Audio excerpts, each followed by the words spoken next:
Vipi? Kwa vipi? Nikupoa. Namtafuta mzee fulani anapenda kunywa sana pale kwa wamama. Anaitwa mzee Tikiti, mzee T. Mzee Matitika. Huyo sasa. Mama, mzee Matitika si kwa kitini hapa tayari hapa chini hata ile shamba lake. Nilisha hapo chini bondeni. Hapa tu? Hapo chini hapo kivuka wewe nyumba tu hapo chini tayari. Unaweza nipeleka? Sasa nitakupeleka kama utajaje. Lakini mbona unamtafuta mzee Matitika? It's a long story brother. Mimi nakupeleka kwa mzee Matitika juu najua mzee Matitika ni mtu wa kuuza maplot. Anaweza plot ndani kama taka kitu. Ya sawa mpaka ngoba ile chakabanga hizi.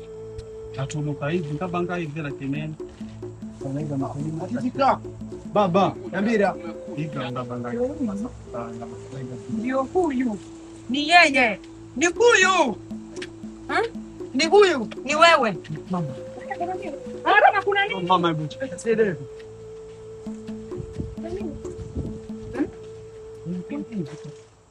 Baba mimi nikamwona yeye mteja plot iko na mambo gani mambo gani na mkurira teja plot. Mimi nataka mambo hii yuko sokeza na pika haya kuna mpaza zangu. Sema nire bro mimi nikuja mpira mambo na mambo gani Matitika. Sabananga. Ndio kaya. Sabananga. Na kama nasema nire Matitika. Sasa mbona ndio hivi lakini? Baadaye. Wewe maro. Nani? Baadaye. Wewe unacheza na mimi eh?